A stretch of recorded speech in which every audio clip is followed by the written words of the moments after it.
Hi, this is Eric from Longbox Review at longboxreview.com. This is part 2 of my discussion with Travis about the current comic book related TV shows. Please keep in mind that this discussion relates to the TV shows up to the episodes that aired in early November. And then we talk about the movies from DC and Marvel that are being released through the year 2020. If you are joining the podcast for the first time, I encourage you to go back and listen to episode 76, which is part 1 of this conversation. Okay, so you just mentioned Easter eggs, and I wanted to let's use that as the transition to the next show because there was a fun Easter egg in this one. I thought let's talk about Constantine. Now, I've only seen the first 2 episodes. The third one has aired at this point, but I haven't watched it yet. Have you watched have you watched all 3 episodes? Yes. Mm-hmm. Okay. So, Constantine. So I figure, considering your history with the character, because you loved Hellblazer so much, and I did too for what I read of it. It was a great comic. That was a great character. I'm really sad that they decided to go with the New 52 version of the character, although I read the first 6 issues of the New 52 version of Constantine, and it was okay. I didn't keep up with it. Did you? No, I read the first couple issues and dropped it. Yeah, I didn't care for it. So I see in Constantine, and this is what network is Constantine on? That's NBC. Right? Mm-hmm. Yeah. Mm-hmm. So I can see elements of both versions of Constantine in this show, and I'm okay with that. I have no problems with that. It's a little rougher than perhaps some of the other new shows that have come out in some ways. The actor Matt Ryan, I believe, he certainly looks the part. It's in terms of if you want to cast someone who looks like a character from another medium, I think he looks like a young Constantine. He wears his tie too loose though. Well, yeah, okay. Just saying, I want to be critical about his look. He wears his tie way too loose. Constantine doesn't wear his tie tight, but he doesn't wear it, almost around his belt either. So yeah. But I mean, I'm not necessarily talking about his clothing, but just the physical appearance of the guy. Yeah. And he has, he sounds British enough. Well, he's Welsh, so I would hope so. Yeah, exactly. So I like the character as he's portrayed so far. Yeah, he's got the right swag. He's got the right swag to him. I mean, I think that, yeah. Mm-hmm. I know that a lot of people have been complaining. Again, we're going back to making that comparison to the comic, but a lot of people have been complaining about how he's not the Hellblazer Constantine enough, and that's the one they prefer. And I totally get that. I understand that compulsion to want the character to be the one you like as opposed to the one that you don't like. Nobody would watch that show though. Right. So so I was watching that first episode, and I made a comment on Twitter about how Constantine is a right bastard, but he really isn't in comparison to the John Constantine in Hellblazer.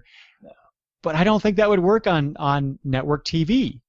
If they put this on, I don't know, one of the other, HBO or Showtime or something, they could probably do that and get away with it very easily, and probably do it well.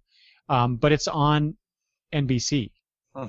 So there has to be certain allowances that are made about the character. Certain places the show simply cannot go because it's on network television. Sure. So, but despite that, I think they're skirting that line pretty well, and maybe a little too safe in some ways. But again, we're only 3 episodes into this show, and I'm loving it.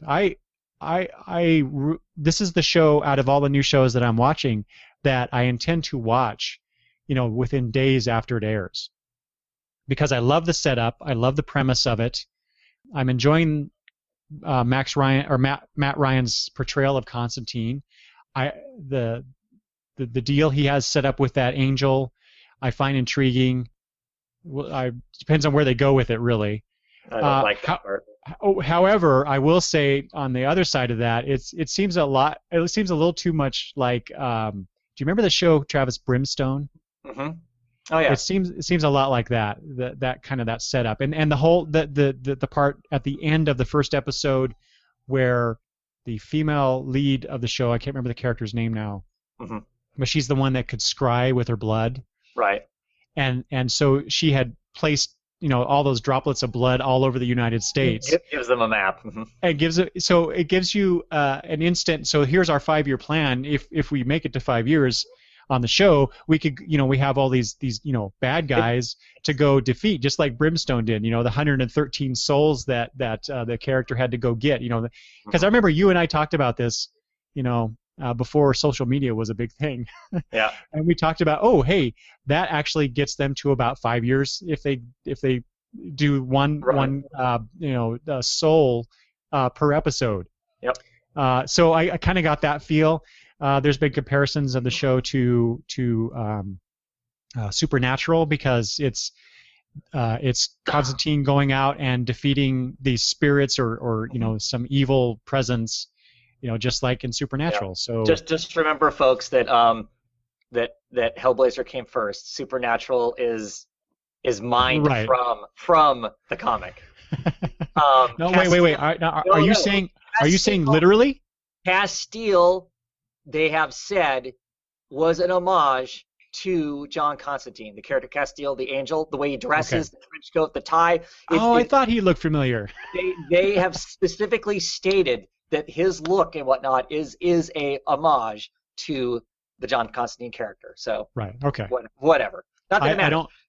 And you can have more than one show like that anyway. So.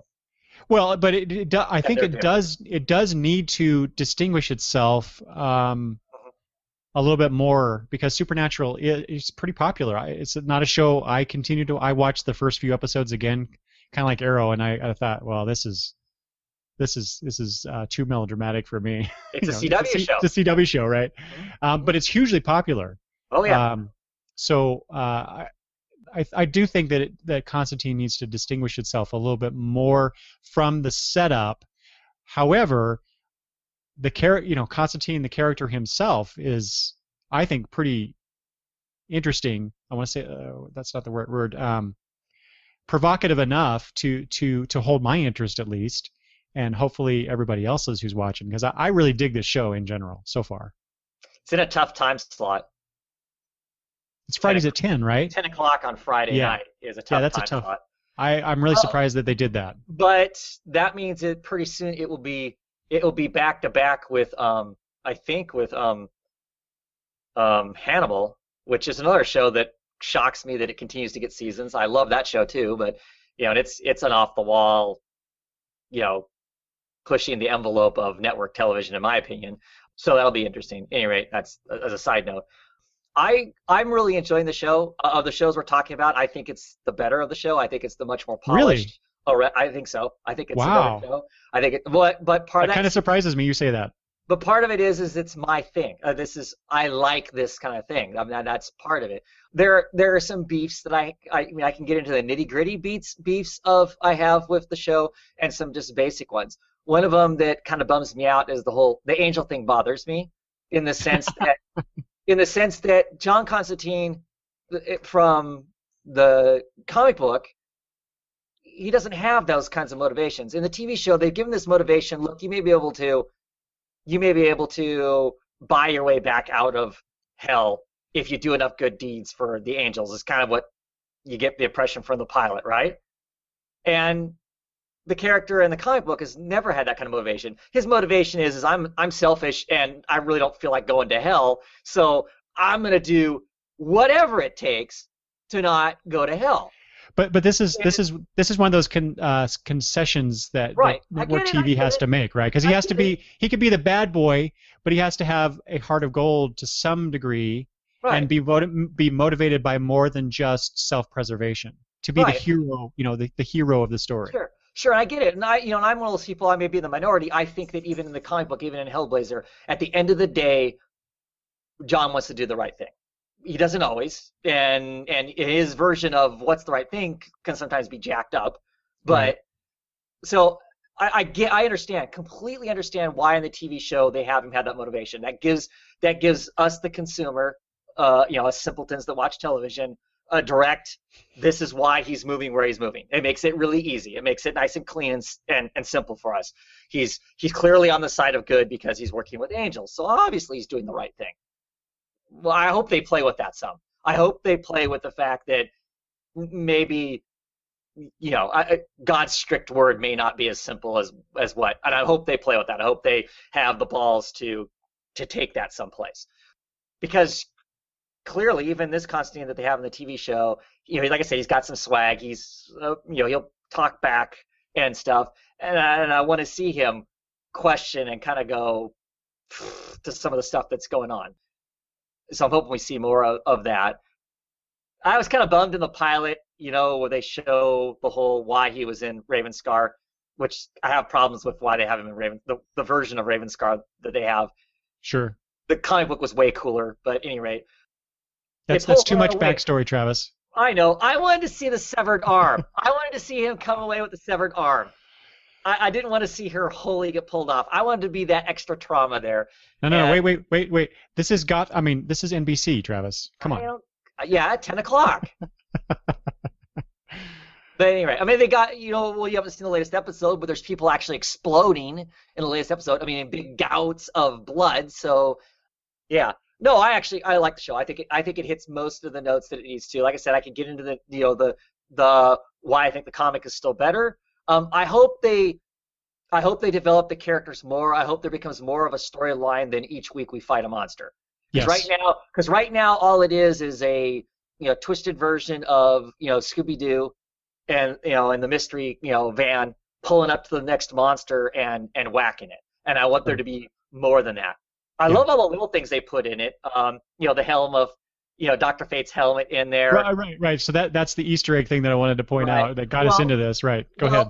So they're in the house. They're in a version of the House of Mystery, because in the episode you haven't watched yet, Zed shows up, gets to their base of operations, and they're kind of showing around, and they open up this one hallway, and it looks bigger on the inside than the outside, because they open this hallway, and this hallway goes on for eternity. And Constantine goes, we're not going to wander around the house, and closes the door. So okay, so there wasn't a direct Doctor Who. No, she literally says. Comment. She literally, other than saying Doctor Who, she literally says it looks bigger on the inside than the outside. I mean, she literally does say that. So. All right. Which I'm sure. Okay. So yeah. So you mentioned the character Zed, and so she showed up in the second episode that aired. Because they decided that they didn't like the person from the pilot, that relationship wasn't going to work. The relationship between the characters, not the actress. Right. The characters. Right. We'll make that distinction. Right. So they wanted to go with a different direction. Although I kind of wish that I kind of hope she comes back in and out. I don't know. I like the actress and that character in that pilot episode. Sure. Not that I don't like Zed. I've only seen one episode of her so far. So yeah, So I want to mention Zed.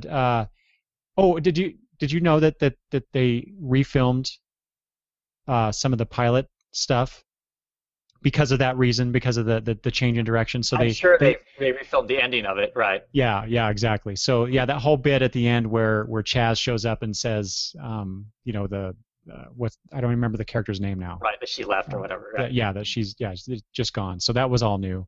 Mm-hmm. Anyway, speaking of Chaz, so there's that first episode where he's indestructible now. Yeah, what do you think of that? That was bizarre. That was one of those things where I just went, okay, we're obviously throw the comic book out. We're just gonna go with this as it is. Because Chaz is a very human character in Hellblazer, right? Extremely. He's a bloke, and somehow he ends up, he's the only friend of John's that doesn't get totally annihilated throughout most of the book. So, yeah, now he's way less fragile. Obviously, he comes back or whatever. I mean, I don't know if they'll explore that at all, but clearly he's something different, which I guess works for the TV show in the sense that if they're going to continue along the lines of anybody who hangs around with Constantine ends up dead, this is how he somehow manages to hang around Constantine and not end up dead. Yeah, if it's So so dangerous, then yeah, he would have to be. But then again, if he can be resurrected in whatever fashion he is, because like I said, I've only seen 2 episodes and he's only died in one. right, that's it. Yeah. Um, you know, where's the I don't know, where's the dramatic tension there for that character if he's indestructible, as you said. Well, there hasn't been any, and I don't know if there will be now at this point.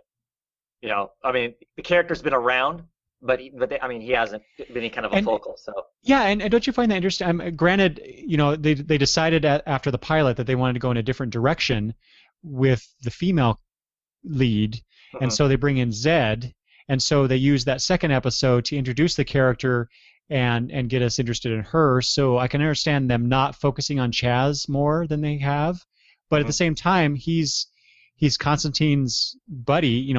Not essentially his buddy. Right. That whole buddy cop type Mhm. relationship type of thing. You know, I fully expected Chaz to have more lines essentially, and more screen time, more interaction with Constantine than he actually has had so far. I find that interesting and bizarre. Why would they not do that more? I guess, but that may have to do with how they're setting up the creature of the week episodes, Mhm. because they want to focus on those particular stories, the action, the Right. good versus evil type thing that Right. they're setting up. Yeah, that's the exciting part. I mean, so I'm sure we're gonna continue to see that. I just hope that we start working in more of the character of these people, even the Yes. character of Constantine. I mean, it's there. I think it's kind of there. I mean, at least with Constantine, like I said, he has the swag and whatnot. It's there. The latest episode, they touched base on his punk roots, Oh, so good. I thought was fun. So that's cool. That the latest episode has Papa Midnight in it also. Yeah. Um, I saw the promo for that. Yeah. interesting take on him. Yeah, I think it's all there now. We're only 3 episodes in or whatever, so I mean, it clearly takes time. You can't have all of that in the first one. Right. Right. So the initial hook for everybody is, some fun special effects, and we're, fighting creepy things, and Right. and and now hopefully they'll start giving us us connoisseurs want that other stuff. So So yeah, and so to touch on that a little bit more. So one of the complaints I heard about the Flash was how they were doing that, the bad guy, the creature of the week type situation. uh And what somebody on one of the podcasts I listened to said this, and I totally agree with it. It makes total sense. These are new shows, and they're trying to grab the audience.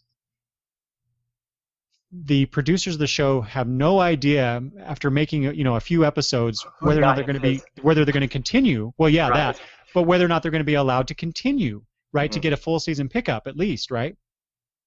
So I totally get why they're doing these really self-contained story. I mean, they're building on the characters a little bit, but they're really focused on the action, the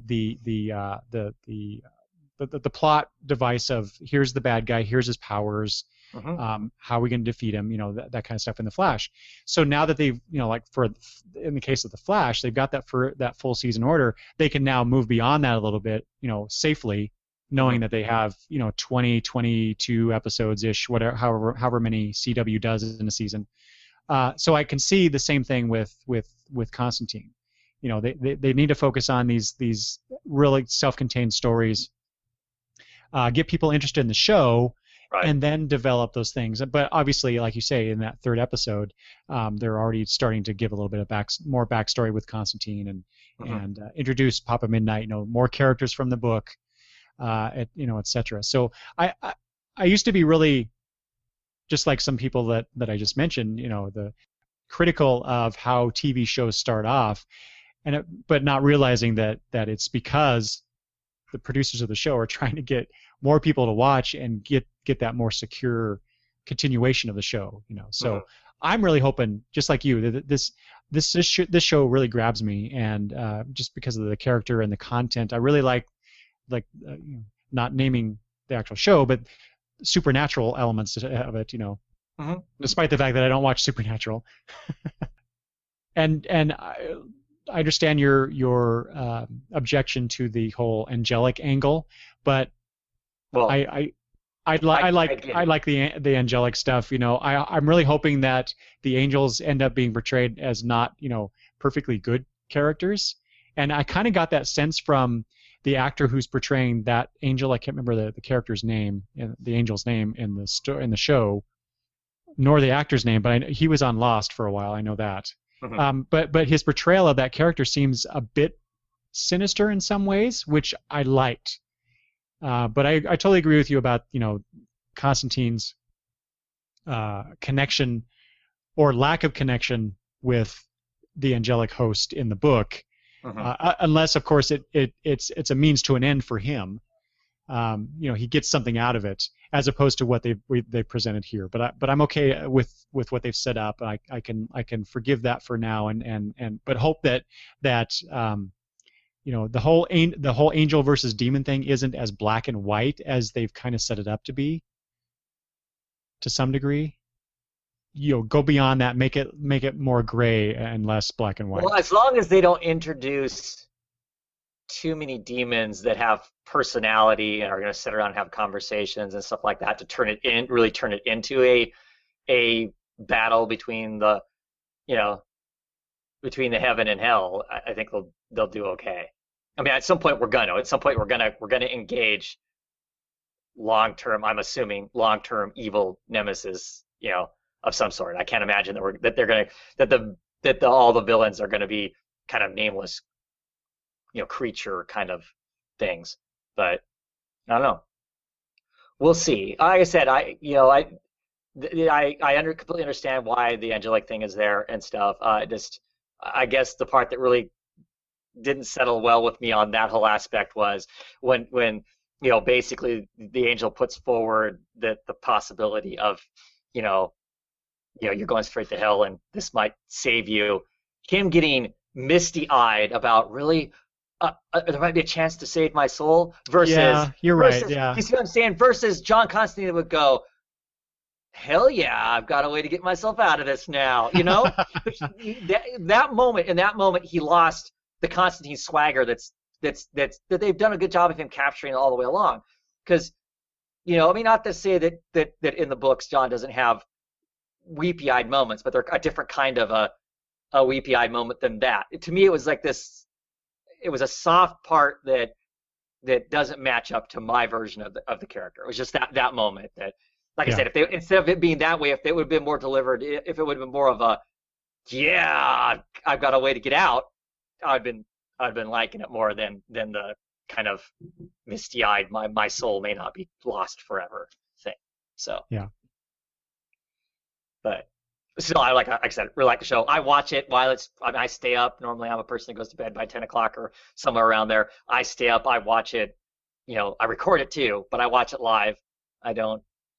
All the other shows I record them and watch them later on, but that one I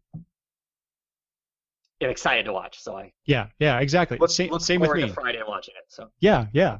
I really hope that this show gets picked up for a longer haul, but I'm not all that confident that it will, hmm considering the time slot, considering the content of it. I'm trying to think how, but like you said, you mentioned Hannibal. That seems to be resonating with viewers too. So I don't know. Actually, that's a show I don't watch, but I've heard enough about it to know that it really kind of pushes the boundary hmm for a network show. hmm So I'm hoping that Constantine fills another niche in the viewers that like shows like Hannibal, perhaps. hmm Yeah, keep it going, guys. Everybody watch it. yeah. All right. I have one more show we should talk about, and then we could talk about some other little things, Travis. Okay. Agents of Shield. Are you watching that? Not consistently. I don't record it if Uh, I'll watch the Flash because of course they moved the time slot of Agent of Shield because those two were going up against each other, and then um, they moved Agents of Shield to a different time slot. They moved it to a later time slot. I do watch it after the Flash if I have time or whatever, but not consistently. So I watch it sometimes, and sometimes I don't watch it. okay. Well, Uh, I know too that you were not particularly up on the show when it last season when it premiered. Yeah. Well, I watched the first couple. But here's my biggest problem with Agent of Shield. I'm not a big Agent of Shield fan. I'm not a fan of the Agents of Shield in the comic book. Even if a comic book drifts enough off into just being Agent of Shield stuff, I lose interest very, very quickly. I like them as an organization being in the Marvel universe, but I'm not a big fan of them, the super spy. I mean, I love Nick Fury, the old Serenko book, because it looks gorgeous, it's cool, it's its own comic book thing. But so Agents of Shield already has marks against it for me, just based on that. The premise is of people that I'm not that interested in. I'm not a Coulson fan. I mean, I kind of liked him a little bit in the movie. I think he's ridiculous in the TV show. So, oh, come oh, I on. know. You're being too hard. No, I'm not. You show up to any parachute down into some place to fight some bad guys, and he is still freaking wearing a three-piece suit and dress shoes. Give me a freaking break. He's styling. He's got style. No, he's stupid. That is stupid. Okay. I'm sorry. Okay. I will give you. I will grant you the stupid. Because there's something that happened at the end of the last episode that I watched and it's the second time something like this has happened. These agents of Shield are the stupidest agents of Shield, or stupidest agents of anything ever. So I mean, I'm kind of interested in the whole fact that this season obviously they've had to go underground because they've been exposure. I'm assuming that has to do with what happened in Captain America, yes. Winter Soldier, right? That's cool. That's cool. And frustrating at the same time that Marvel chooses to have their television show tie into their movies, because I think it hamstrings the television show. It's certainly not going to hamstring the movies, because the movies is where all the money's at. So I think it kind of messes with that to some degree, which I think is unfortunate. But like I said, I watch it off and on. It's somewhat interesting, but doesn't really do a whole lot for me. But that kind of thing with the Coulson thing, that just drives me absolutely insane. I mean, I get the fact he wears a suit all the time and nobody else does. That's fine, but not when you're going into doing ops. That's BS. Okay, like I said, I'll grant you that one. Well, I've been watching the show since episode 1. Sometimes I'll get behind and I'll have to watch several in a row, but I've been keeping up with it. I've watched all the episodes that have aired so far. This season has a different tone to it, a slightly darker tone. To go in line with what like you said, them being underground and stuff. I find it really curious. This is just a tiny nitpick, but I find it really curious that this quasi-government agency, who is now all but destroyed because of what happened with Hydra, still has money to support their efforts. I'm trying to figure out where the money has come from, why these people, besides just straight up altruism, why they would even stick around. I mean, I get the core people around Coulson, in the show doing it, but there are other agents of Shield out there. They're the foot soldiers that they show on occasion. Why are those guys sticking around? If they're underground and because they're heroes. No fun. Yeah, I know, altruism, like I said, but it's just one of those things. I'm watching this going, why would you do? And okay, let me get back to the stupid thing. So last season, we find out that what's his name? Oh God, I'm so bad with names on TV show. Grant. The one. Yeah, Agent Grant. It's Grant Ward. Double agent or whatever. Yeah, Agent Ward's the double agent. Oh, and by the way, I did not know this until today. I just happened to be reading up on stuff. The actor who portrays Ward, he was the only one in the cast told from the beginning that he would be a double agent. Oh, and damn. so he was allowed to put in subtle bits, actory bits, I guess, to kind of foreshadow that. I guess I never got that from until later in the season, but early on I didn't get that at all. But yeah, I thought it was interesting that he was told to begin with that he was going to be a Hydra agent. So, but anyway, so there's a scene where Ward and his mentor, played by Bill Paxton, they're revealed to be the Hydra agents, and they end up killing not Maria Hill, the other lady, the lady with the lock of hair. Wow, you think I read comic books and know these characters. Anyway, So they're on a plane. They've been captured. They're on a plane. Oh, that's when you find out that Ward's the double agent because he ends up killing Shield agents to free Paxton's character. Okay, that's bad enough that these the Uber Shield agents granted they're foot soldiers, but still they can't deal with people like that. Anyway, this last episode, they're transferring Ward from the detention cell that he's in, where the main core Shield people are, to transfer him to his brother, the senator. Right. And what happens? He gets free and shoots. She's right. He wastes everybody. That's the last episode I saw, where he was wiping everybody out. Yeah. Oh my God. And and Coulson even told the people that as they were loading him up, keep an eye on him. Yeah. Stupid agents of S.H.I.E.L.D. Well, clearly, if he was that dangerous, why didn't they sedate him? Yeah, exactly. There you go. See, you would be a better director of S.H.I.E.L.D. than Agent Coulson. You know what though? I'm still enjoying it. Like I said, it's a different tone. Skye she's really driven to combat Hydra. There's that motivation there for her. But things are really serious and like I said, darker a little bit, in tone. So we don't have that.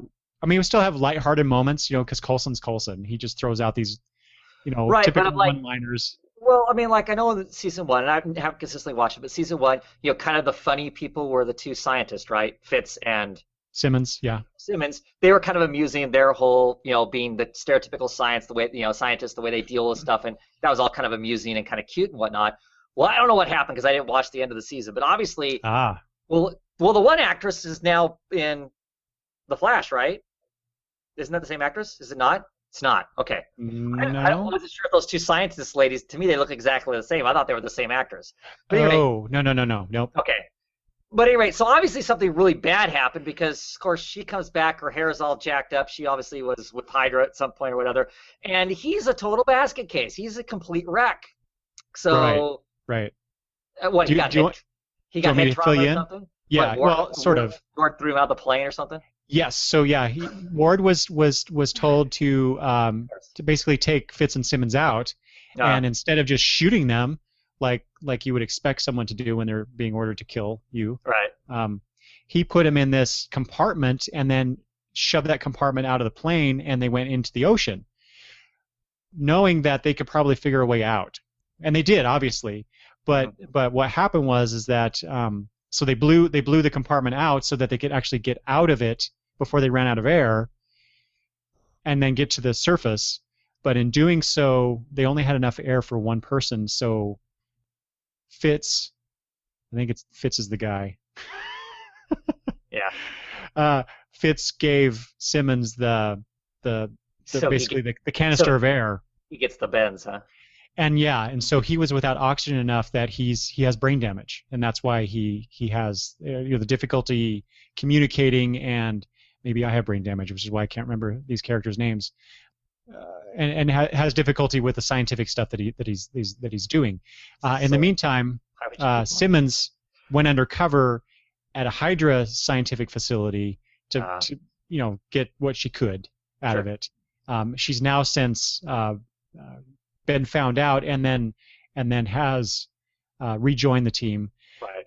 And I wanted to point this out. So you saw the Mockingbird character come into it, right?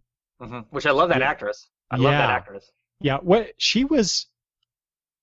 I want to say she was in something, or was she was the Wonder Woman. The Wonder Woman pilot that the show never got off the ground. Yeah. Mm-hmm. Yeah. I thought that was really cool. I like the addition of her. They have the new the one. Here we go. I should look these things up. One of the British guys who is a mercenary who is the ex-husband of Bobby. Isn't that they call it Bobby? Yeah. So, So I mean, I caught that part. Right. I like him. I like their interaction. They have the two newer characters. One joined last season, and he and Skye kind of flirt together. And then there's the other character who is I guess he's the mechanic Mm-hmm. of the show now, and Mm-hmm. he's been helping Fitz get things done, and I really Right. like the relationship they're building there. So they have all these characters, somewhat newer characters coming in, or new characters coming in to the show, and they're developing these one-on-one relationships with other older characters, so we don't get that same dynamic that we've seen for the past season. Mm-hmm. And so I'm liking that they're building up the characters and the situations between them. So I'm really enjoying the show. You have the whole alien scribbling that Coulson is doing that, I'm sure will tie into some movie at some point. I can only guess. The scroll Um, are going to come around at some point, right? Scroll or Kree or Yeah. whatever. Yeah, who knows? Or maybe it is just a total. They're building up something for the end of this season, or for a future season. Who knows?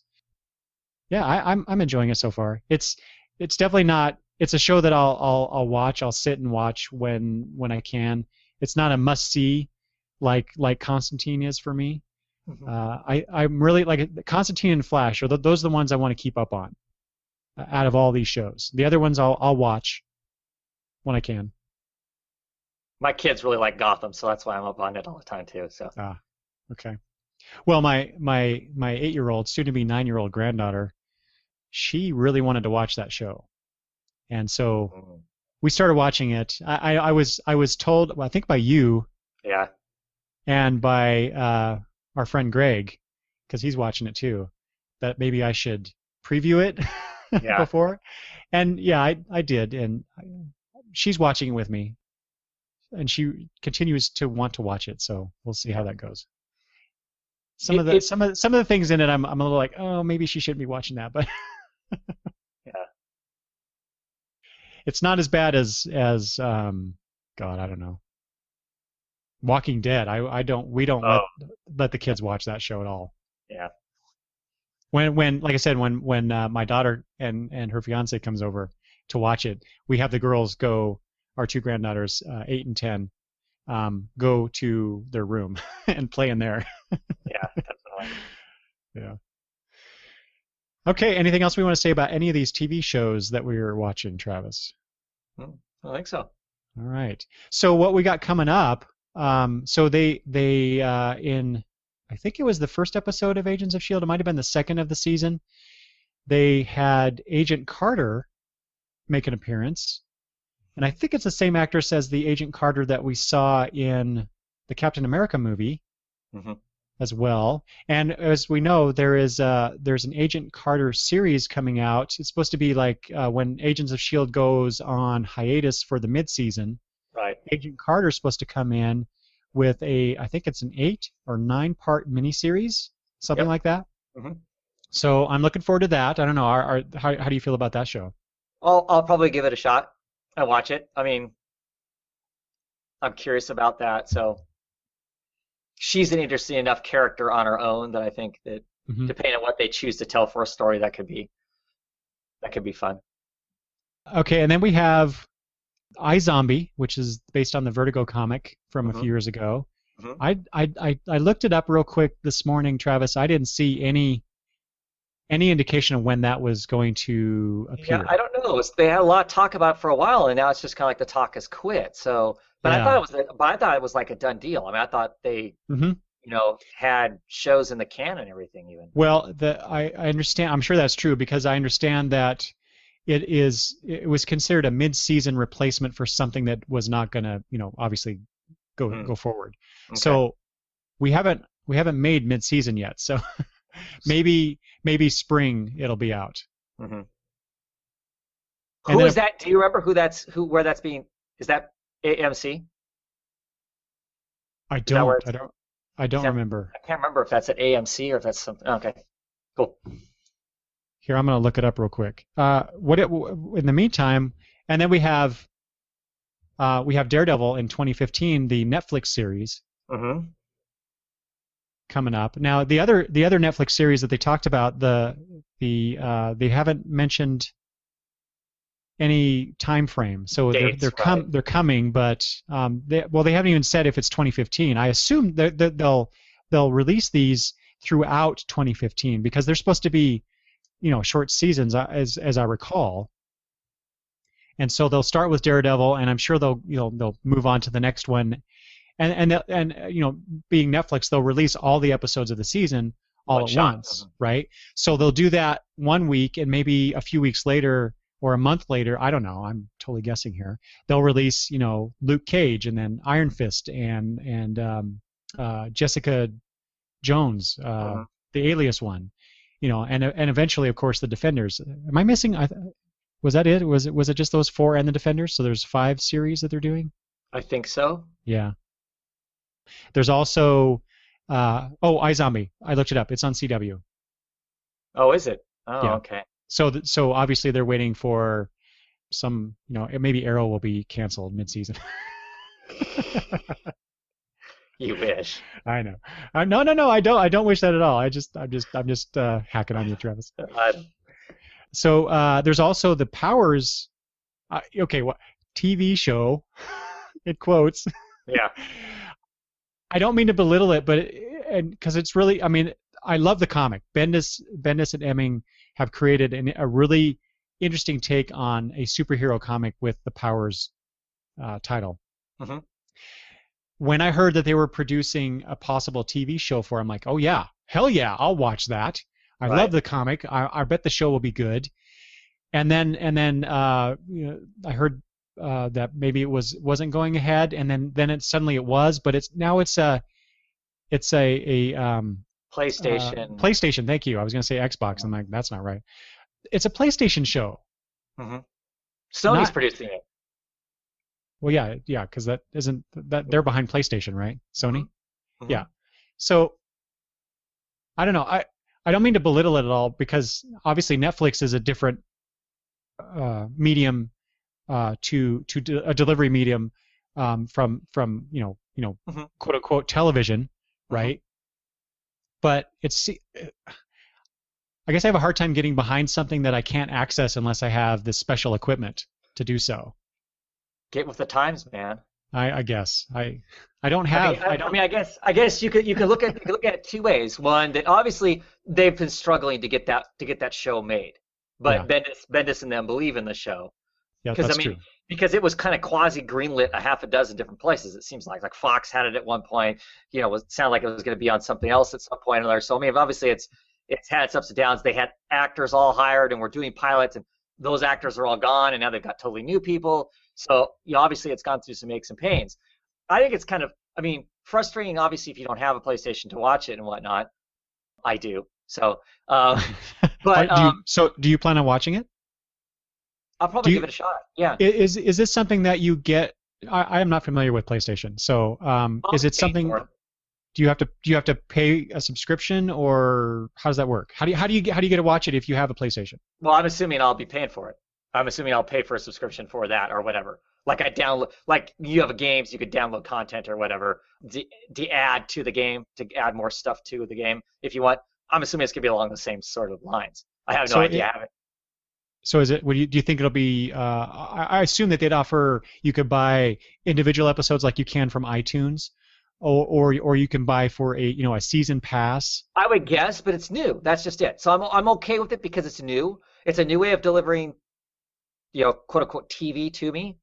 So I'm interested to see what it is. I'm not going to poo-poo it that hard. I mean, yes, it is frustrating the fact that obviously if you're not, but a lot of that stuff's kind of that way. If you don't have Amazon Prime, that's the only place you can see reruns of certain shows and stuff. That sucks too if you don't have Amazon Prime. It's all part of this the way media is being delivered to us anyway. And to me, this just feels like another branch of that. At some point, Xbox is going to do the same damn thing. If you have an Xbox, you're going to get content that no one else is going to get. Oh sure, yeah. I'm totally supportive of that. Obviously, I have Netflix. I'm gonna be watching the new Marvel TV series. I guess my problem with it is I have to go buy how much is a PlayStation nowadays? $500? Well, if you're gonna buy a 4, yeah. If you're gonna buy a PlayStation 4, yeah. Yeah, so I have to go spend hundreds of dollars to get that content right now. You can go buy a PlayStation console, a 3 for, less than a quarter of that. So it's not. But you're right. Why would you want to go buy a system just to watch Powers? Right. So right now I have I have a Roku that we bought, And and I then have I would be grumpy if they were putting it on Xbox. I just wouldn't watch it because I don't plan on buying an Xbox, and I wouldn't right. buy an So Xbox to watch content. right. So what I'm hoping is that, like I said, I have a Roku. That's where I have my Netflix. That's where I have my Hulu Plus. Hmm. So I'm paying my subscriptions to those services, but I can access them through this one device that I spent, $50 on, Hmm. if that, right? And So what that I'm hoping is that after a time, it'll maybe be PlayStation will allow it to be delivered in a different fashion, so I don't have to go buy a console just to watch it because I really want to watch this show. hmm yeah. Well, that may be the case. It's just who's getting it first. They're getting it first. You Yeah, know. it totally makes sense to me. But as a special thing, as a PlayStation subscriber, you get this cool TV series. Right. I And get that. it may inspire a few people to go, well, I always was kind of decide which system I wanted. I'm going to go with the PlayStation instead of an Xbox because I'm not only am I going to get to play my games and whatever, now I've also will get access to this show. Hmm. I mean I'm sure that's why PlayStation, one of the reasons PlayStation is doing it is it's just one more reason to buy PlayStation instead of Xbox. Seems how in a lot of ways the two things are the same damn thing. But Yeah, yeah. Okay. Anything else we want to talk about? Comic book TV ish wise. Supergirl, Okay. Yeah. I So, what was my the last thing CBS that you heard about that? CBS is picking up the Supergirl.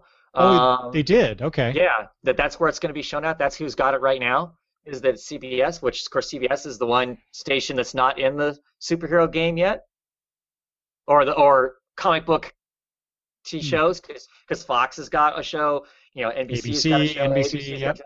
So they're the one that doesn't have a show, so they better get a comic book show, right? So they're doing Supergirl. I've heard, oh no Superman in it, which I don't care, whatever. It's Yeah. Supergirl, so I don't care about Let's Superman. exactly. I haven't heard a whole lot about it. I haven't been paying super close attention to it to know exactly what's gonna what it's gonna be. I just excited that they're going to somebody's gonna concentrate on a female centric superhero show, which is good. I mean, I think they need to do that just because the climate we're in with comic books trying to move that direction more and more, that they should have a show that's based that way too. So I'll give it a shot if it actually makes it to the screen. Well, yeah, it says okay. So this is I looked it up because last I heard they were developing the pilot for it, but apparently a few weeks or several weeks ago, confirmation has been or confirmation arrived. It's being developed by Greg Berlanti's behind it, so he's the guy behind Arrow, right? Hmm. Yeah. Yeah. CBS has received a series commitment, or they've given a series commitment. So there you go. Yeah, that's cool that they're doing that. Yeah. Yeah, my granddaughter Gabby she's a Supergirl fan, and so she's really looking forward to that possibility. When I told her about that, and then Madison, who's a big Batgirl fan, said, "What about Batgirl?" And I had to say, "Sorry, let's watch Arrow." Maybe she'll show up in it. Oh, wouldn't that be awesome? Turn it into like World's Finest is right now, Or super BFFs. That's what they should do. They should just do Oh that. yeah. They should. Oh man, Wonder Woman and don't that girl. That's don't get me started on the lack of DC Nation stuff. what's that? What's DC Nation? Hey, which is only compounded by the fact that my satellite subscriber Dish Network is Kill. in. Yeah, it's in a just like they do almost seems like every year with Fox, they're in a dispute with Turner Network. But it's been a long time. Well, it's been what, like 3 weeks? Yes, that's a long time. Well, Trust it me. is. You're right. It is. I have children too who live on cartoons, and let me tell you. Yeah, we have no Cartoon Network, so we, like I said, Madison's a big Batgirl fan now, and Batman fan, but Batgirl mostly. But we were watching that Beware the Batman, and of course, like I said earlier in the show, it was cut short, but Cartoon Network did burn through the episodes by showing them like at 11:30 at night here Mm-hmm. recently. Mm-hmm. And so I just hope to God that we got recorded all of the episodes that they had produced before Cartoon Network went away because of this dispute between the cable or the satellite subscriber and the network. Yeah. Yeah. Yeah. So yeah, and my wife was really bummed because CNN apparently is owned also by Turner Network, and we don't get CNN anymore. Yep. So yeah, lots of fun there. But anyway, despite those problems with our personal television Right. viewing or with our provider, like I said, we have. I'll say it again. I think that in some ways this is a golden age of television for us comic book fans, for all these shows that are out. Now, a lot of them are new. They may not last, but they're out there. They're getting being exposed to non-comic book readers, and not that I'm trying to make some connection between this vast TV watching audience is going to somehow start reading comics. That's not my point. I just like the fact that these characters, these concepts are being exposed to a wider audience than those of us who have read the comics for all these years. I just think Mm-hmm. that's really, really cool, and it's always cool to see the stuff that we've been reading on the pages for so long be transferred, into a different medium as they are on TV or on film. Yep. In another show, we'll talk about potentially the consequences of all that, but not today. All right. Hey, so speaking of TV, or speaking of film, is what I meant to say. Both the Marvel and DC sides came out with their slate of films Yeah. for the next, what, decade? I want to say almost decade. At least until what, 2018 or 19, something like that? 2020. 2020. Okay. 2020. So God. I just want to touch on these a little bit, Travis, and get your feel for this. I'm going to go in time order of release. Chronological order. Okay. There you go. Yes, that's a much better way of saying time order. Thank you. Oh my God, my brain is fried. Okay, so obviously we have the next Avengers movie. That's May 1st of next year. Age of Ultron. Oh, speaking of, have you seen the trailers for that or the Oh, trailer for that? well, sure. Yeah, what'd you think of that? The Pinocchio, I'm a puppet, I have no strings. Yeah. Yeah. I don't know. I thought it looked cool. They make Ultron seem really menacing. Yeah. And in the comic book, I've never pictured him as being menacing. Yeah, he's a scary robot, but he's just, I don't know. Scary robot. Well, I don't know. I mean, He's a Dalek. granted, my exposure to Kim is from, the mid '80s. That's when I read Ultron went. I haven't read anything current since then, with Ultron in it.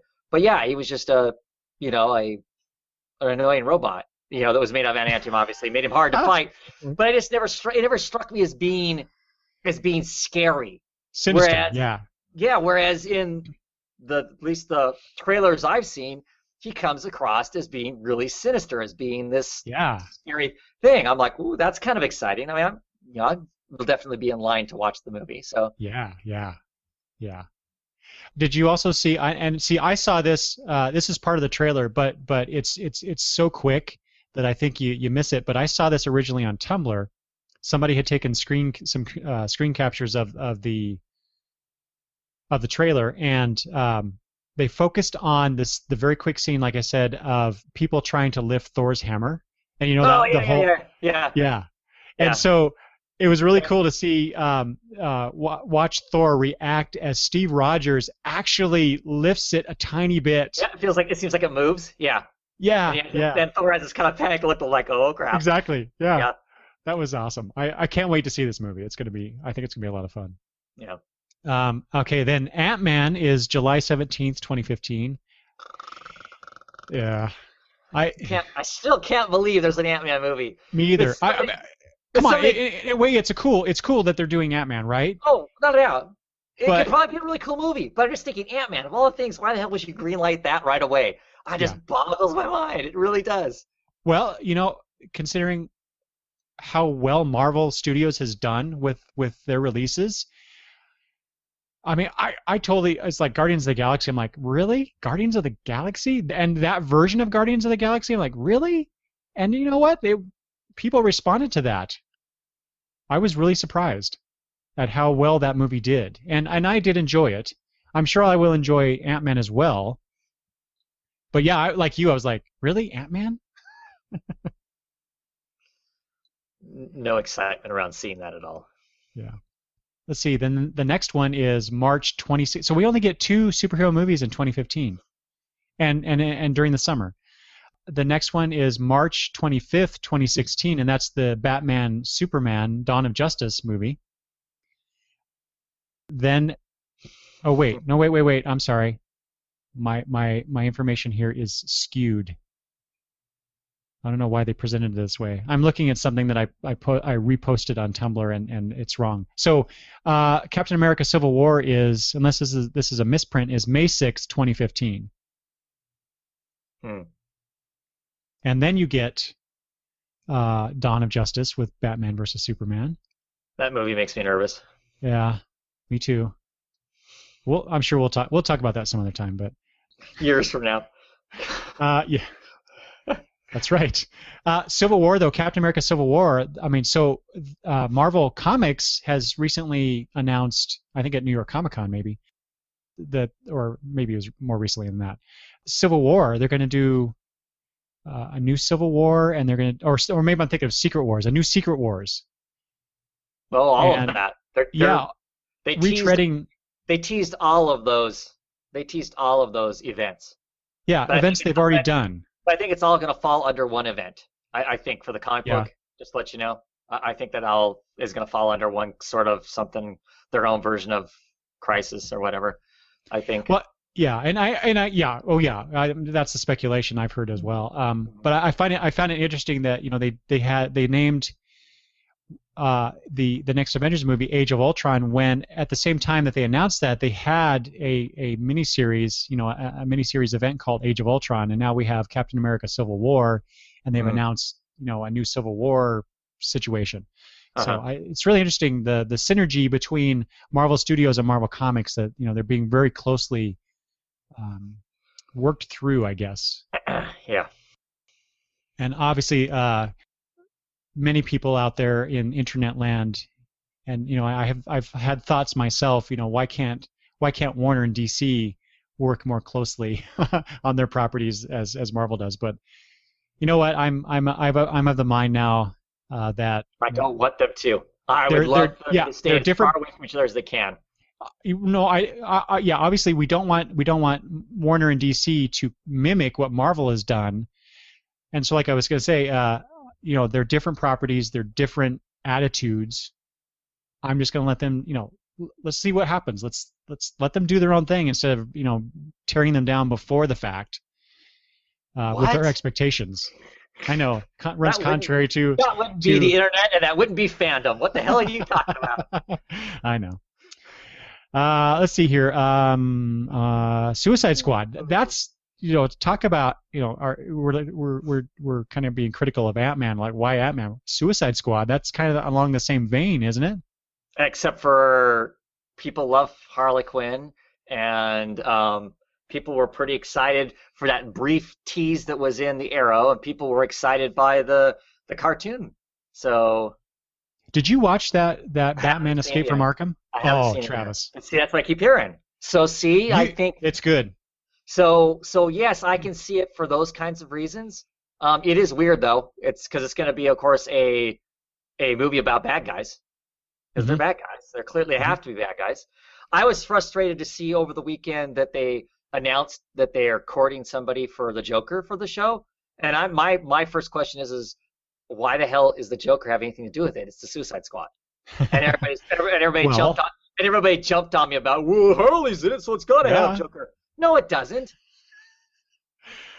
The Harley Quinn book is hugely successful. Everybody loves that damn thing, and the Joker's not in it. Okay, spoiler alert, Travis. He shows up in that Escape from Arkham movie. Okay, I don't need to watch it now. No, you do. You really do. He does not play a significant role. He provides some motivation in one part of the movie. You shouldn't have to use him to. Yeah. I agree with you, but Whatever. I So don't I just to don't me, so it's, don't not watch that movie though, because of that, because it's actually a really good movie. should have never told me that. I'm sorry. Not that I hate the Joker. I don't hate the Joker. I think the Joker's a great character, can be used in lots of great ways. I just think it's one of those kind of things that you don't need to have. You don't need him. No. You don't need him in there for this to be great. Anyway, Nope. What's next? What's next? Doctor Strange. I'm excited for that. Really? See, I like Doctor Strange. Yeah, he's an obscure character only because Marvel comic books are dumbasses and won't really do stuff with the damn guy. There should be a Doctor Strange comic book. There should be.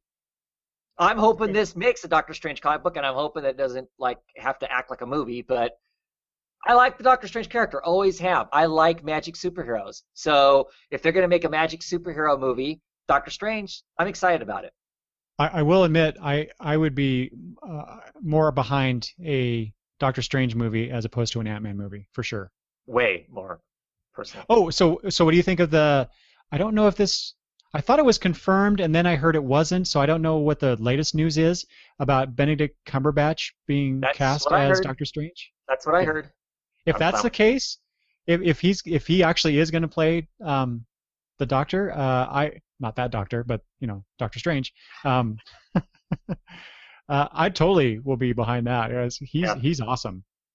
Yeah. Next is Guardians of the Galaxy 2, which is in May of 2017. Did you see Guardians of the Galaxy, Travis? I saw it opening night. I actually stood in a freaking crowd of people and watched it opening night on Thursday. That is unlike you. What is wrong with you? Yes, it is very unlike me, huh? Why did you do that? Because I hated myself that day, clearly. Wait, is that because that you actually went to a movie theater with lots of people in it, or because of the movie, or both? Both.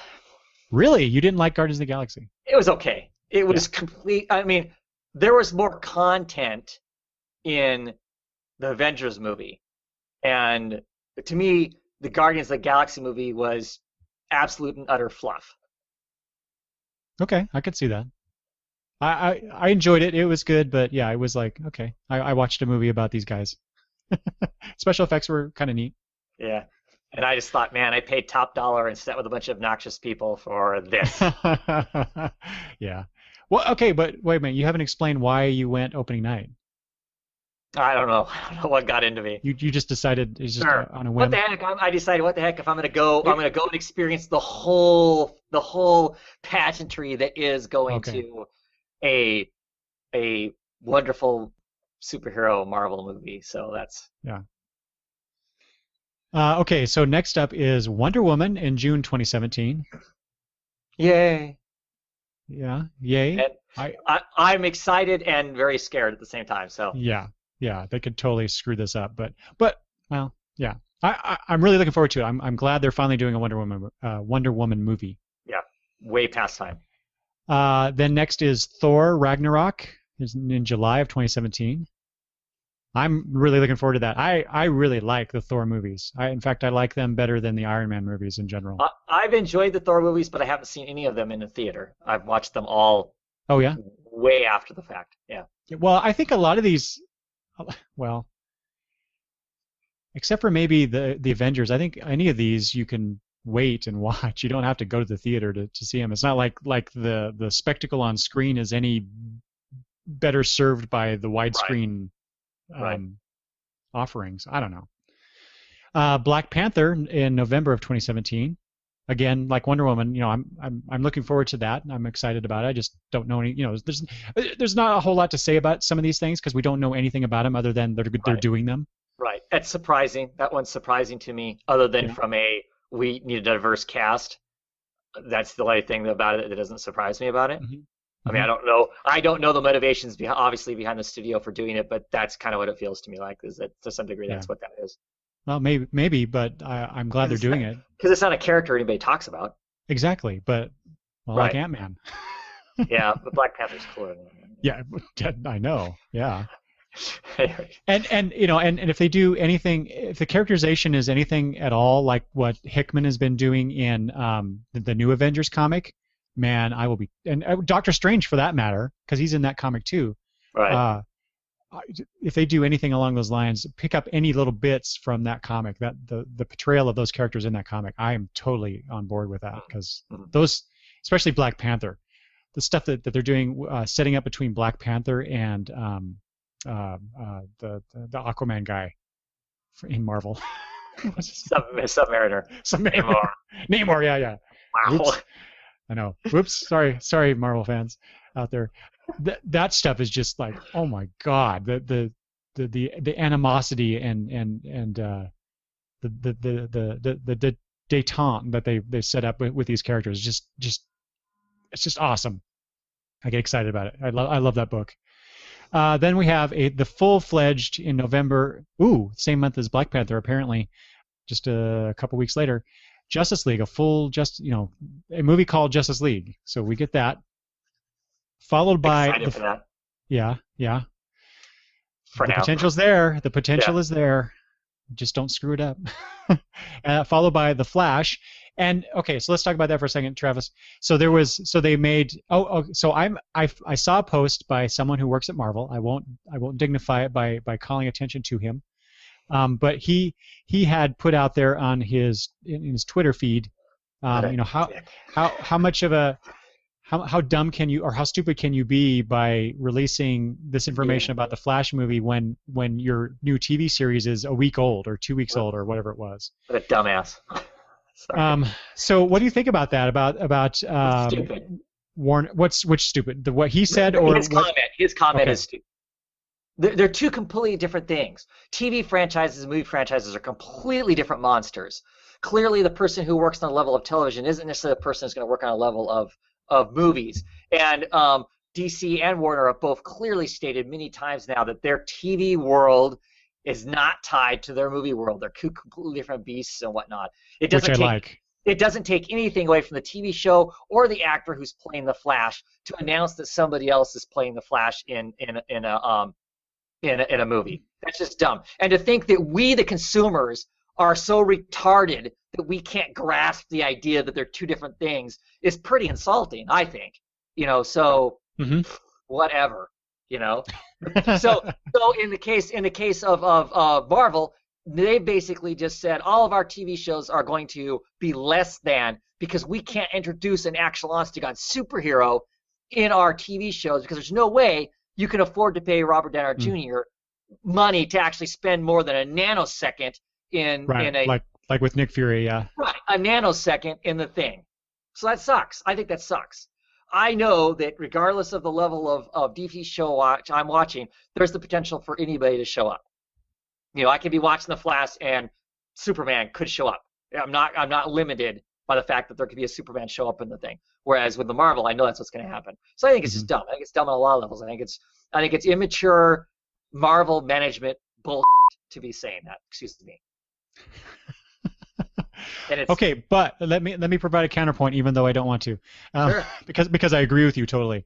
But there has been in the past, there has been this path from TV show to movie, and sometimes vice versa. So for the typical audience member, and by that I mean not us, not comic book fans.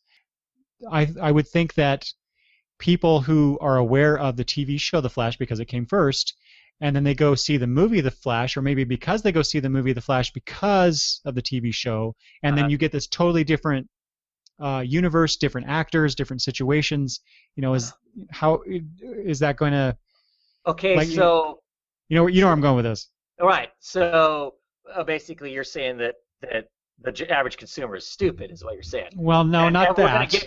We're gonna get stupid, and we're gonna get stupid productions because we've got stupid audience members. To me, that's what you're saying. And it's just like saying that. Obviously, I watched the first Spider-Man movie that came out with Garfield as right, that's his actor's name, as Spider-Man. So clearly, I can't adjust to watching a current Spider-Man movie because there's a different person being Peter Parker. He acts different. He rides a skateboard. So obviously, my brain can't grasp the fact that there are two different Spider-Man. that is. Come have that argument. I would love that guy to come on the show and have an argument with me, because that's just. I mean, I don't want to call him dumb, but that's dumb. That's a dumb argument, and and I don't think it holds water. Yeah, I agree with you. I just want to put that out. Just the confusion that people may Oh, have yes. There's going not going from to be one venue to another like there's that. not going to there's not going to be any confusion. They may go in thinking, "Oh, I saw the Flash on television. I'm going to see the Flash on the screen," and they're going to see some larger portrayal version of the Flash and go, "Oh, yeah, it wasn't the same guy, but either I thought it was cool because I liked it, or I hated it because I hated it." I can't see people are going to go, "Well, it wasn't that guy playing the Flash, and it wasn't that guy playing Iris, and it wasn't that whatever." So Right, right. no, that's dumb. Okay. Next big film will be Avengers: The Infinity War Part One. This is May 2018. Oh, and did I mention the Flashes? That's March 2018. So there you go. So then Yeah. in May 2018 we get four movies in 2018 for superhero stuff. But Avengers: Infinity War Part One. Whatever that is. Yeah. But it sounds big. Sure. So whatever they've been building up to ever since they did the Well, the what's Thanos thing. what's the Civil War thing though? Because I mean, the Civil War thing, I didn't read that. I mean, I wasn't reading comics during the time. I mean, that's basically Captain America versus Iron Man. Isn't that what Civil War is? I mean, wasn't it That's come what it down was, to yeah. they kind of Yeah. draw lines? One side's for the government and getting themselves all registered, and the other side's like, no, we're freedom, yay, Right. whatever. Is that all going to happen and get all squared away within that movie? At the end of it, everybody's going to be happy and fine, so we can go on to have this other Avengers movie down the road. Or the tension that was built in that Gets Captain America movie gets transferred into the Infinity War. I don't know. 2 years later. Okay. It seems odd that they would do it that way. Well, I have no idea. Well, that's just it. All we've got is titles and Right. guesses at this point. And Because we're so far out realistically, these movies may not even ever exist. Exactly. So yeah, 2 years from now, superhero movies can suddenly decline so much in popularity and more importantly, the dollars coming in that they adjust or just flat out cancel their schedule. All right. Yeah. Well, but what I was saying with the Infinity War, like I said, it seems weird that they would transition that into the Infinity War, but that's only because, like you say, we only have the title, Right. and I'm assuming Part a one. lot Part based one. on that title because and what the buildup that we've had with the whole cosmic aspect of the Marvel Cinematic Universe, beginning Sure. with that Thanos cameo, into more recently the Guardians of the Galaxy and the Tesseract and the Infinity Gems, all that stuff that they've been introducing. All the little things they're hinting along the way. Right. Yeah, Makes sense. but It makes sense. yeah, but if they do what I think they might do, based on what I know of the comic book story, that's going to be a hell of a interesting movie, or two movies because it's part one. Yeah. Well, I don't know how us, common viewers are going to be able to grasp all those little nuggets that were in all those other movies to be able Now, to put together for a movie in the future. Travis, are you telling me that you think the common viewing audience is stupid? They can't grasp that stuff. No, I don't. But and God bless the few people who produce things that don't dumb it down for us. That's the problem. Is Oh yeah. you know. Well, do you think Marvel's done a good job at that though? Not dumbing things down? Some things they've done well, and other things no. I don't. Sure.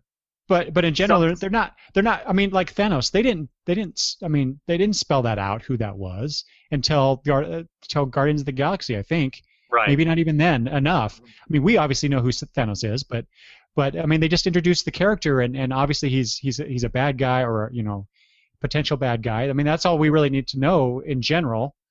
And then they built up from there from the other little post-credit scenes that they've been doing. Mm-hmm. I don't know. I think they built it up sufficiently and in a good enough fashion that it's not going to take a big leap of faith on a non-comic book fans, Right. Audience members on their part to grasp what's going on. Yeah, for sure. Next up is Captain Marvel. This is July 2018, and then same month Aquaman. That's Carol Danvers. That's Carol Danvers. Yeah, that's another interesting choice. I'm glad to see that. I'm just really curious what they're going to do with that. But I'll say that about Aquaman too. Holy cats! Aquaman movie. I don't know.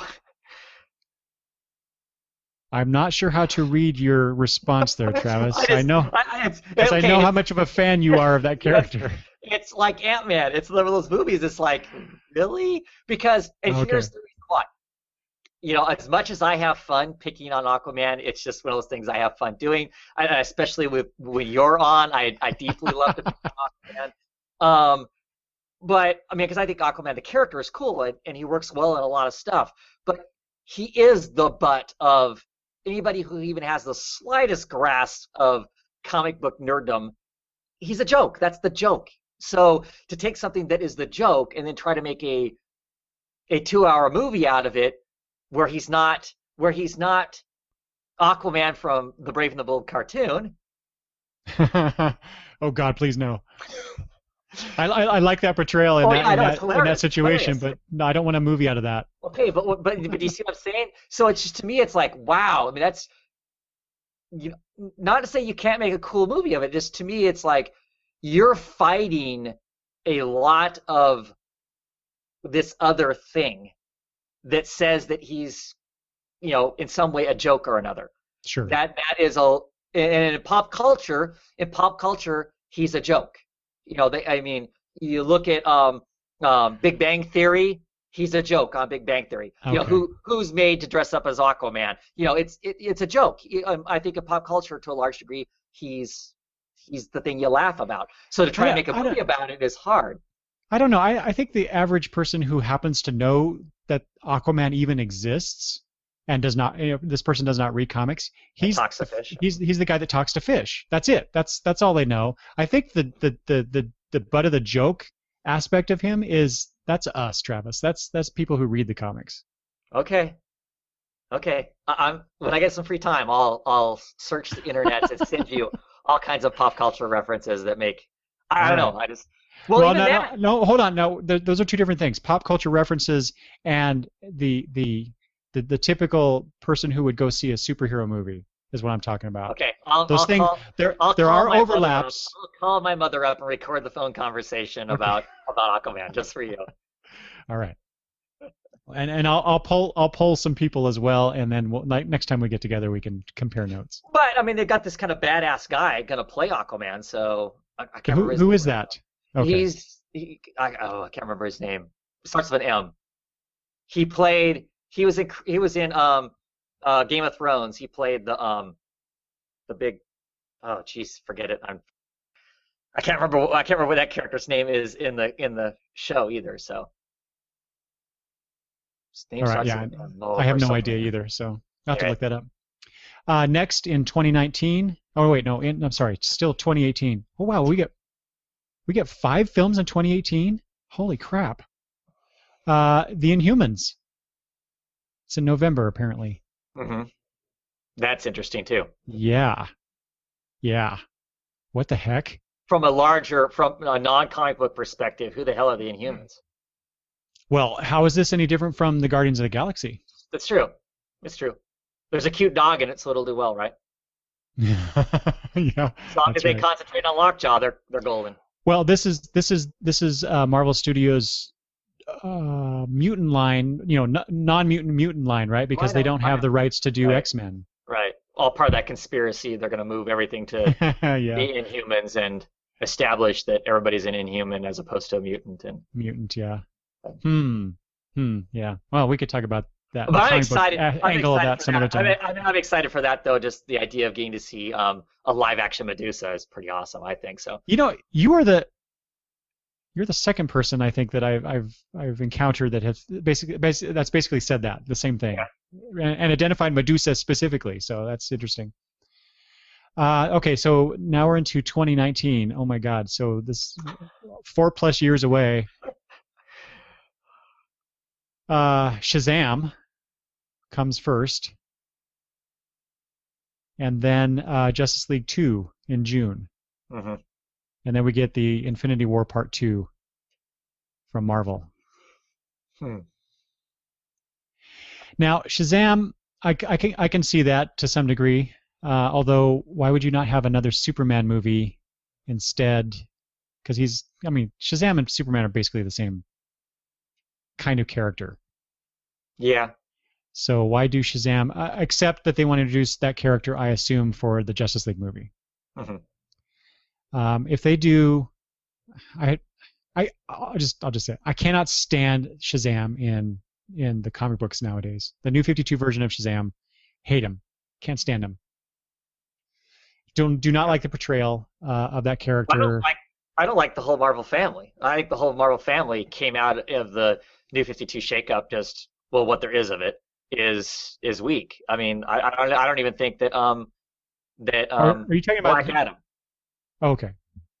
I call them the Marvel family because that's what they are in my head, not the Shazam and whatever. But you're talking right. But you're talking when you say the Marvel family, you're talking about the foster siblings of Billy Batson.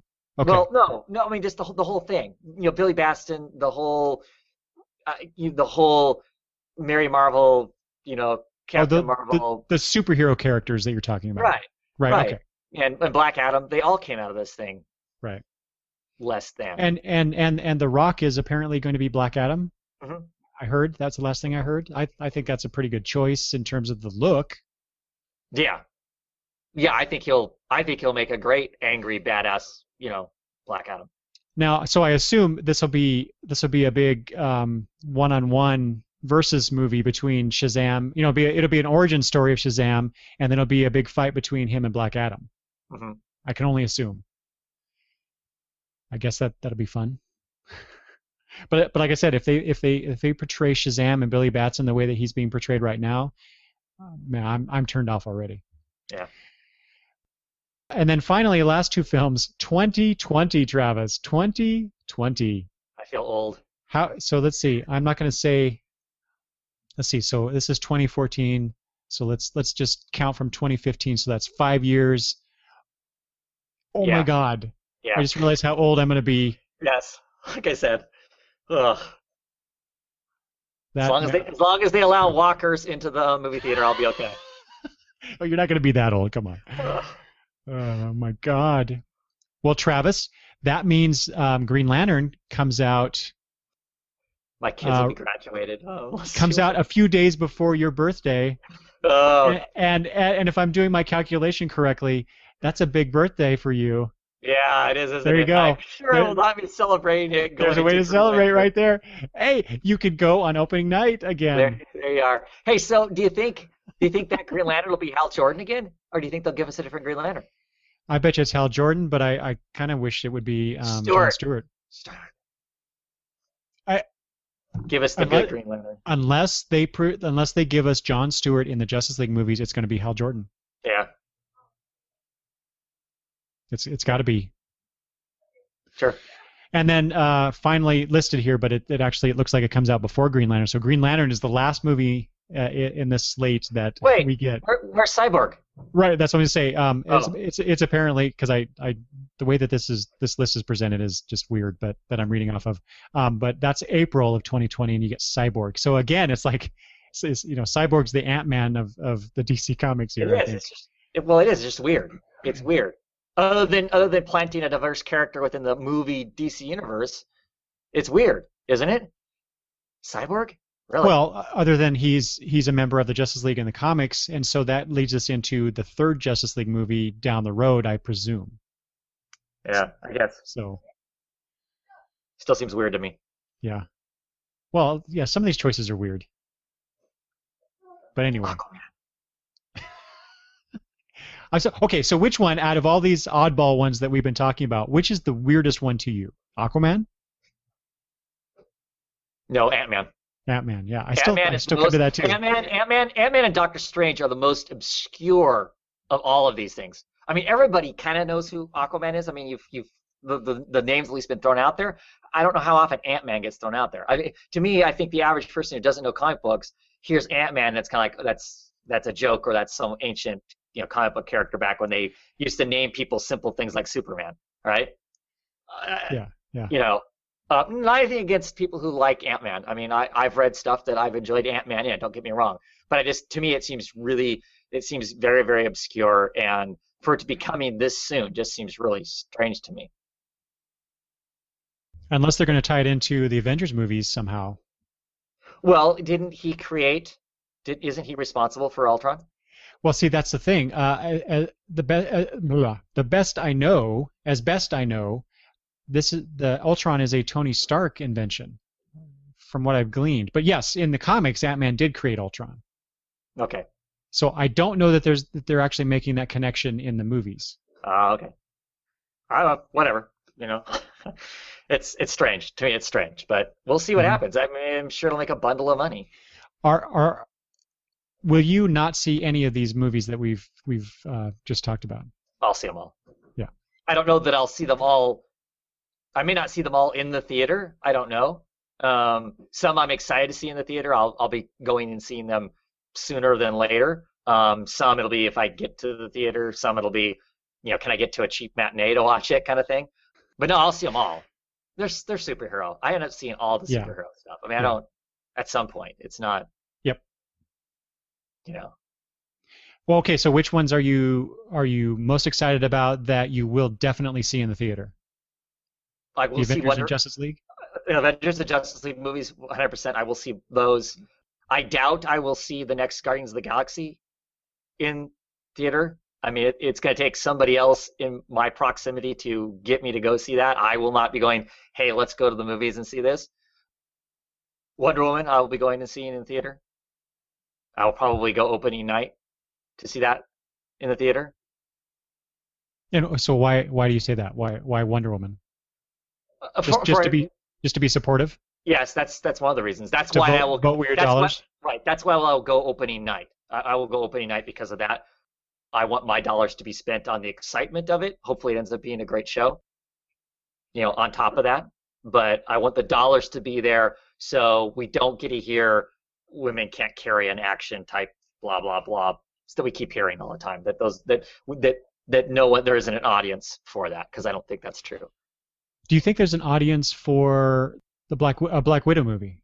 Because that's one of the things that I've been hearing a complaint A about lot from of a lot of various the, people. sure the criticism is there that I'm shocked actually to tell you the truth because she's been in all of the Avengers movies. She's been in the Captain America movies. To Iron me, it Man. just Iron Man. It makes perfect sense that she would be in a movie, and I think yes, Ah, I think Scarlett Johansson being Black Widow could easily carry a movie. I don't understand why not. yeah. I don't.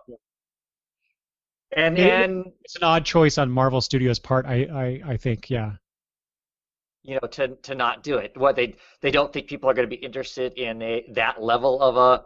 Why can't they have a movie, her be the main focus, and Captain America drift in and out of it a few times? I mean, she was a definite key player in Winter Soldier. Yep. I mean, that would have been a completely different story if we didn't have her involved in it. I mean, she plays some key points in that thing. So to me, it surprises me that there's a movie sooner than later, let alone no movie at all. Right. And conversely, on the DC side, it seems odd to me that we didn't get a new Batman film put on the slate within 5 years. Now, maybe that's coming after that, I think but it is. I think it'll come after that. I think they want to use the Batman franchise to help focal on the Justice League and that sort of yeah, thing. I think they also want to have enough distance between the last three Batman sure. movies to now they can develop whatever kind of voice they want, figure out who they want and whatnot. There's huge money in a Batman movie, and I think they need to be a little more careful than just kind of let's throw something up and see what sticks. Well, Kind and I can't see what's his name, who's playing Batman in the Dawn of Justice movie. of Affleck, Ben. Affleck. God, I just saw him in Gone Girl, Yeah. which that was really good. Anyway, I can't see him committing to doing a trilogy of Batman films in 2021 and beyond. So they would have to go with a new actor and a new take on the character. And how's that then perform, or how does that then fit in with Hmm. what they're setting up in the Justice League movies? I would love to see them actually pass the mantle on. Actually have a Ooh, movie and a there you movie go. point and a movie point. Yeah, they kind of flirted with it almost in the Oh, with yeah, last Batman movie. They kind of they gave us the potential to do that. Not saying that that's what it should be, but I think that would be kind of cool too, hmm because they're portraying, from everything we've heard anyway, they're portraying Batman as an older, more seasoned right. veteran of what he's been doing, kind of up against clashing with this brash, with the brash young Superman. So it would be interesting to see that move at some point. That would be cool. Hmm. Oh yeah, that's a good point. Okay, I think we've basically talked ourselves out of this subject matter, Travis. Yep. But it was obviously fun. I enjoy talking about this stuff with you. You and I off mic, we talk about this stuff. You and I personally, but rarely do you and I talk about like the TV stuff. We don't really usually talk about that Right. together on air. Mhm. So it's nice to do that with you finally. Yeah. Hopefully not hopefully, we'll do this again down the road. We'll check in as time goes on and see where we're at with many of these shows, and then of course what comes next. Right. What property, what franchise will someone develop? And because we know that especially on DC, Jeff Johns, the chief creative officer out there, and couple that with a move of DC Comics to California from New York, they're trying to develop that synergy between the print side of things and the television and movie side as well. So what's next? Right. That'll be fun to see and then support, because I think we do and generally support these things, even if we make fun of some concepts. We still are going to watch the stuff and try to enjoy it as best we can for what they give us. So, Hmm. golden age, Travis. Like I said, it's a golden age. Hopefully, we live long enough to see what Yeah. comes next. No kidding. No kidding. All right. Anything else we want to talk about, Travis, before we get out of here? Nope. All righty. Well, thank you again, Travis, for joining me on this Pleasure. conversation. It's always fun, as I said. Travis, remind everybody where they can find you on the interwebs. All you gotta do is show up on YouTube and type in Oddfellow's Thoughts, all one word, and I should be the first thing that comes up. Well, I hope you enjoyed that conversation. If you'd like to leave feedback, you may do so by emailing me at longboxreview@gmail.com, or you can leave comments at longboxreview.com. I'd like to remind everyone that besides listening to the episodes at longboxreview.com or on iTunes, you can also listen to the Longbox Review podcast on Stitcher. Also, the Longbox Review podcast is a proud member of the Comics Podcast Network. Go to comicspodcasts.com to find many comic book related podcasts. This being December, I plan on releasing one more episode this month, and then I'll probably be taking some time off to enjoy the holidays, and then I will be back in the new year with new episodes about your favorite comics and mine. Thanks for listening.